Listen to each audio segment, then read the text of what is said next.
Have you ever noticed how buying a car feels different from buying almost anything else? If a vacation is too expensive, you don't book it. If a phone is outside your budget, you choose a cheaper one. But when it comes to cars, people often walk into a dealership planning to spend one amount and leave with a loan twice as big. How does that happen? It's usually not because they're bad with money, it's because dealerships don't sell you a car. They sell you a monthly payment. Instead of asking, can you afford a $35,000 car? They ask, can you afford $620 a month? That small change completely shifts how you think. Suddenly the car doesn't seem expensive. It just seems manageable. And if the payment still feels too high, they simply stretch the loan from 4 years to 6 or even 7. The payment gets smaller, but the car never gets cheaper. That's one of the biggest financial mistakes people make. They confuse what they can get approved for with what they can actually afford. Those aren't the same thing. Now let's keep going. A bank only wants to know if you can make the payment, but the better question is, what will this payment stop me from doing? Because every month that money has to come from somewhere. Maybe it's money you could have invested. Maybe it's money that would have built your emergency fund. Or maybe it's simply the difference between feeling financially comfortable and constantly feeling behind. The truth is, I've seen people earning $50,000 struggle with car payments. I've also seen people earning well over $100,000 do exactly the same thing. The salary changed. The habit didn't. That's because buying too much car isn't usually an income problem. It's a psychology problem. We naturally assume our future selves will earn more, save more, and somehow make today's expensive decisions feel easier. Hey, sometimes that happens, but often life just gets more expensive too. And before long, that exciting new car becomes just another bill that shows up every month. So in this video, I want to answer a much better question. Not what car you can buy, but what car your salary can actually support without quietly making the rest of your financial life harder. Because the goal isn't to drive the nicest car you can finance. It's to drive a car that lets you build the life you actually want. And to figure that out, we first need to look beyond the price tag. Because the biggest cost of owning a car is usually the one people never calculate. Here's the part that catches almost everyone by surprise.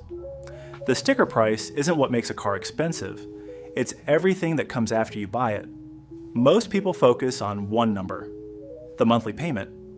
But owning a car is like buying a house and only looking at the mortgage. There's so much happening in the background that most buyers never calculate. Take insurance. A newer or more expensive car almost always costs more to insure. Then there's fuel, maintenance, registration, unexpected repairs. None of these expenses feel overwhelming on their own, but together they quietly turn a manageable payment into a much larger monthly commitment. And then there's the biggest cost of all, one that most people never actually see: depreciation. Imagine buying a brand new car for $40,000. A year later, it's worth thousands less. Even if you've taken perfect care of it, nothing went wrong. You didn't damage it. The value simply disappeared because that's what cars do. They're incredible machines, but financially, they're designed to lose value over time. That's not necessarily a bad thing. Cars aren't investments. They're tools. The problem starts when we buy them as if they're something more. Because once you start treating a car like a reward, a status symbol, or proof that you've made it, it's easy to spend far more than you planned. And there's another cost that's even harder to notice: opportunity cost. Every extra $200 you spend on a car payment is $200 that can't go somewhere else. It can't build your savings. It can't be invested. It can't give you breathing room when life gets expensive. At first, that doesn't seem like a big deal. It's just a couple $100s, but month after month, year after year, those small amounts add up to something much bigger than most people imagine. That's why two people earning the same salary can end up in completely different financial situations. One buys the most expensive car the bank approves.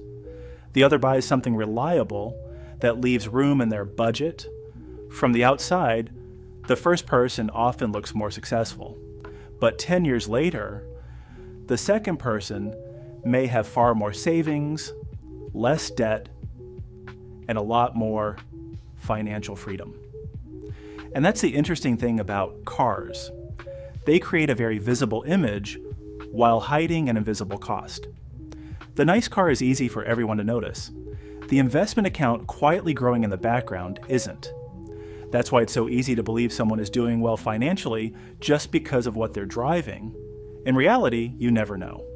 Some of the wealthiest people are driving cars that don't attract any attention at all, not because they don't like nice things, but because they understand the difference between looking wealthy and becoming wealthy. The goal isn't to buy the cheapest car possible, it's to buy a car that fits comfortably into your life instead of controlling it.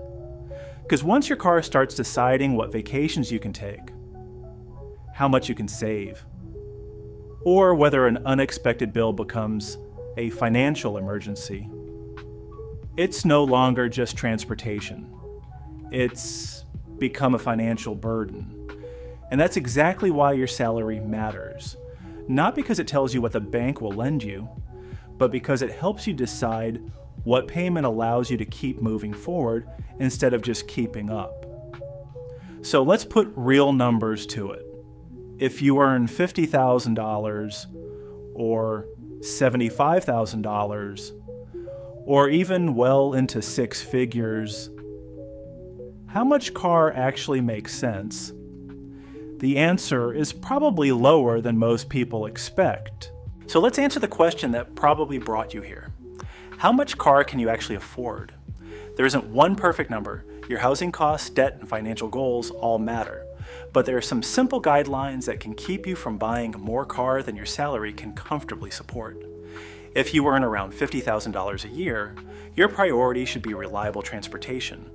Not the newest car, not the nicest badge, just something dependable that leaves room to save and handle unexpected expenses. At $75,000, it's easy to think you've earned the upgrade. And maybe you have. But remember, a more expensive car doesn't just bring a bigger payment. Insurance, maintenance, and depreciation usually increase too. At $100,000, you have more flexibility. But this is also where lifestyle inflation quietly appears. Many people let every raise justify a more expensive car, leaving little room for wealth to grow. And even at $150,000, the same principle applies. Just because you can afford a luxury vehicle doesn't mean it's the best financial decision. The people who build wealth rarely spend based on what the bank says they can afford. They spend based on what leaves them the most freedom afterward. Because that's the real difference. A car payment doesn't just buy a vehicle. It also determines how much flexibility you have left every month. So what's the lesson? It's not that expensive cars are bad, it's that your car should support your life, not control it. If your payment leaves you stressed every month, if it stops you from saving, or makes every unexpected expense feel like a crisis, it's costing you more than money. It's costing you flexibility. The people who quietly build wealth understand something simple. Money isn't meant to buy status, it's meant to buy options. The option to change careers, take time off, handle emergencies without panic, or simply sleep better at night. Before buying your next car, ask yourself one question. Am I buying this because it fits my life, or because it fits the image I want other people to see? That one question can save you years of unnecessary financial pressure, because eventually every car gets older. The excitement fades, but the financial decisions behind that purchase stay with you much longer. The goal was never to drive the nicest car on the road, it was to own one that lets you build the future you actually want.